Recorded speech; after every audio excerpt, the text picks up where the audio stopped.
राह में पड़े पर्वत को हौसले से तोड़ रहे हैं वो। रोकती है गर जब राह दरिया, धार उसकी मोड़ रहे हैं वो। है नजरों में मंजिल उनकी, तभी उनके पहुंचना आसान है। वो अकेले हैं कहां, संग उनके भगवान है। यह चंद पंक्तियां हम उनके लिए कह रहे हैं जिनके अदम्य साहस और हौसले के बलबूते पर ही आज हम जो पहाड़, जो इलाका नक्सलियों से परतंत्र था, आज स्वतंत्र हो गया। आजाद भारत में भी वह इलाका गुलाम था, आज उन्हीं के बदौलत आजादी मिली। हम बात सीआरपीएफ की कर रहे हैं। सीआरपीएफ 172 बटालियन, उसी सीआरपीएफ 172 बटालियन के ही कार्यक्रम कवर करने हम पहुंचे थे एक बार जब, तो वहां पर एक स्लोगन लिखा हुआ था कि 172 सबसे बेहतर। बिल्कुल सही, सबसे बेहतर ही है 172 बटालियन। उसी बटालियन के नए कमांडेंट के रूप में नृपेंद्र कुमार सिंह ने प्रभार लिया है, वो हमारे साथ मौजूद हैं, हम बात करेंगे। सर, सबसे पहले तो बिंदास न्यूज में सर का बहुत बहुत स्वागत। Thank you sir. हमने कहा कि निश्चित रूप से नक्सली का खात्मा करने के लिए जो एक छोटे से फुंसी के रूप में शुरू हुए थे, एक नासूर का रूप ले चुके थे सीआरपीएफ के यहाँ पर स्थापना 172 बटालियन की, और लगातार कार्रवाई होती रही। अब आज आलम यह है कि पूरी तरह से हम नक्सलियों से मुक्त हैं। आपने सही कहा कि जो हमारी बटालियन है, इन्होंने काफी अच्छा काम किया और दूर दराज के इलाकों में जहां कभी फोर्स नहीं पहुंचती थी और उग्रवादियों का प्रभाव था, वहां हमने कैंप को स्थापित किया और जो उग्रवाद था उसको समाप्त किया वहां से। और यह अभियान लगातार हमारी जारी है और हम प्रयास करेंगे कि भविष्य में जो लोग भूले भटके लोग हैं, जो समाज के मुख्य धारा से दूर हो चुके हैं, उनको मुख्य धारा में लाया जाए और फिर से सामाजिक कार्यक्रम हम वहाँ शुरू करेंगे और अपनी उपस्थिति दर्ज कराकर यह दर्शाएंगे कि जो सरकार की जो सुविधाएं पहुंचती है वो दूर दराज इलाके और ग्रामीण जो वहाँ गरीब लोग हैं वहां तक पहुंचे। सर, अब सही कहा आपने। सर, आप आए हैं नए तरीके से, नए सिरे से, वहां पर शुरू भी होगा काम। लेकिन हम सर बताएं कि लगातार आपका जो बटालियन है 172, उसके द्वारा लगातार काम किए जा रहे हैं। वहां पर लोगों को रोजगार से जोड़ा जा रहा है, केवल बंदूक के जरिए नहीं, विकास के जरिए भी सीआरपीएफ 172 बटालियन नक्सलियों की खात्मा के लिए प्रयासरत रहा है। उसी का आलम है, उसी का शुभ परिणाम है कि आज हम उनसे मुक्त में। उस इलाके में एक खबर हम कुछ साल पहले किए थे सर, कि वहां पर एक मुर्गा फार्म की शुरुआत हुई थी लोगों को रोजगार से जोड़ने के लिए। तो हमने उसका हेडिंग दिया था कि मुर्गे की बांग से नक्सली इलाके में नए सवेरा लाने के उद्देश्य से कार्यक्रम की शुरुआत की है सीआरपीएफ। तो लगातार प्रयास है। अब हम सर जानना चाहेंगे कि सर का इसके पहले सर कहाँ पर पदस्थापित थे, उस इलाके का कुछ अनुभव है?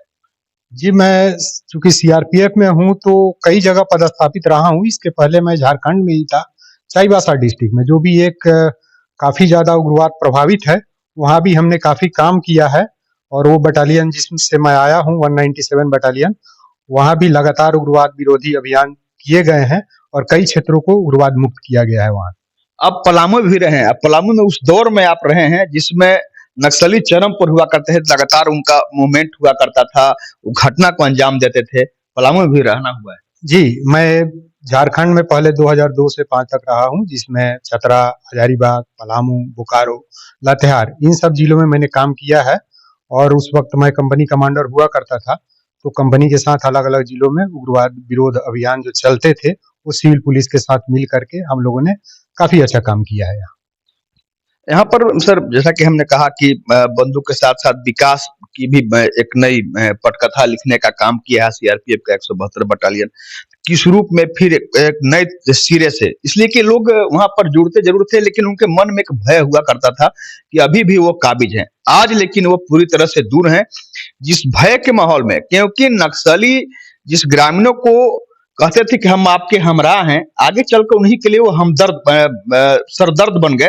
लोग चाहते रहे नक्सली मुक्त हो, ग्रामीणों का भी सहयोग रहा। तो उन ग्रामीणों को जिनके दिमाग से भय पूरी तरह से परे हट गया है, किस तरह आगे उन्हें विकसित करने की?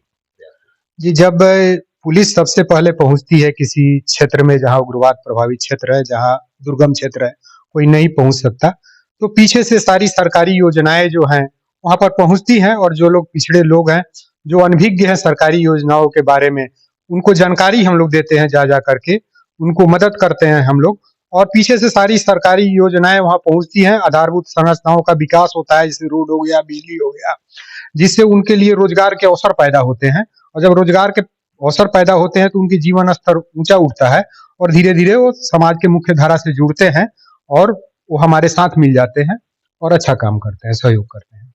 सर किस तरह से उनको अपील करना चाहेंगे कि वह जो उनका जुड़ा हुआ है वो जुड़ाव बना रहे?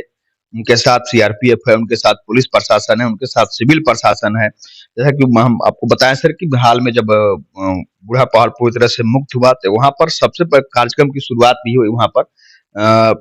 सिविल प्रशासन के मुखिया उपायुक्त खुद पहुँचे वहाँ पर, पुलिस अधीक्षक अंजनी झा पहुँचे, कमांडेंट हुआ करते थे आशीष झा जी वो भी पहुँचे और वहाँ पर लोगों को बताया गया कि अब आप पूरी तरह से भय मुक्त रहें, विकास योजनाएँ आप तक पहुँच रही हैं। तो उनसे क्या अपील करना चाहेंगे? जी, मैं उनसे अपील करना चाहूँगा कि झारखंड में ऐसा कोई जगह नहीं है जहाँ हम नहीं पहुँच सकते और उनके साथ कंधे से कंधा मिलाकर खड़ा नहीं हो सकते। उनके सुरक्षा के लिए हमेशा हम तत्पर हैं और उनके साथ हैं। हम उनको सहयोग करेंगे, उनको डरने की कोई ज़रूरत नहीं है क्योंकि उनकी पूरी सुरक्षा की ज़िम्मेवारी हम सभी की है। बहुत-बहुत धन्यवाद सर। और एक अंतिम सर सवाल कि लगातार हम लोग आप प्रेस का और प्रशासन का, चाहे वो सिविल प्रशासन हो, पुलिस प्रशासन हो, सीआरपीएफ हो, प्रेस और पुलिस का आपसी रिश्ता होता है और रिश्ता बहुत प्रगाढ़ है गढ़वा में और हम निश्चित रूप से आश्वस्त करते हैं सर को कि जो रिश्ता अब तक बना रहा है, आगे भी बना रहेगा ताकि हम लोग एक इबारत लिख सके अपने गढ़वा। जी, आपने सही कहा, मीडिया जो है लोकतंत्र की चौथी स्तंभ होती है। जब चौथी स्तंभ नहीं रहेगी तो बिल्डिंग खड़ा नहीं रह सकेगा। तो हम चाहते हैं कि हम सभी मिल कर के चारों स्तंभ और दूर-दराज के इलाकों में पुनः एक बार ग्रामीणों को जागृत करें और विकास की गंगा को बहाएँ। बहुत-बहुत धन्यवाद सर। सही बात है कि हम लोग सभी लोग चाहते हैं, हम लोग चाहे तो खबर के दृष्टिकोण से हो और आप प्रशासनिक दृष्टिकोण से, हर किसी की चाहत थी कि जो समस्या से गढ़वा खास करके ग्रस्त है, वो समस्या थी नक्सलियों की कि आखिर इससे मुक्ति कैसे हो। सबने प्रयास किया, सबकी प्रयास कारगर सिद्ध हुई और आज हम पूरी तरह से नक्सलियों से मुक्त हैं। अंत में कोढ़ का रूप ले रहा था कि न जाने बूढ़ा पहाड़ कब आजाद होगा, लेकिन वह भी पुलिस प्रशासन और सीआरपीएफ दोनों के संयुक्त प्रयास से, साथ ही सिविल प्रशासन द्वारा जब भी कोई कार्रवाई होती थी, जब भी बूढ़ा पहाड़ से कुछ ग्रामीणों को लाया जाता था, तो सिविल प्रशासन द्वारा उन्हें पुनर्वास की व्यवस्था कराई जाती थी, जिसका नतीजा होता था कि ग्रामीणों में एक जागरूकता आई, ग्रामीण समझे कि प्रशासन हमारे साथ है। जो नक्सली बरगलाया करते थे उन्हें कि आपको प्रशासन वहां पर ले जाएगा, आपको टॉर्चर करेगा, आपको परेशान करेगा, और जब ग्रामीण को लाया गया, जब उन्हें पुनर्वास की व्यवस्था कराई गई, उन्हें कहीं से कोई परेशानी नहीं हुई, तो ग्रामीणों में जागृति आई और जो नक्सलियों के सम्मुख हुआ करते थे उनसे विमुख होने लगे और आलम आज हुआ कि बूढ़ा पहाड़ भी पूरी तरह से स्वतंत्र हुआ और तिरंगा वहां पर पुलिस और सीआरपीएफ ने फहरा करके फतह हासिल कर लिया। अब विकास की भी बात, जैसा कि सर ने बताया कि लगातार विकास से भी लोगों को जोड़ा जा रहा है, आगे भी वह जो कार्य है सारे कार्य होते रहेंगे और साथ ही अपील की गई कि आपको तनिक भी डरने की जरूरत नहीं है। जिस तरह आज आप निर्भय हुए हैं, पूरी तरह से भय मुक्त माहौल में रहें आप, कहीं से भी आपको असुरक्षा की भावना नहीं आपके मन में घर करने दिए जाएंगे।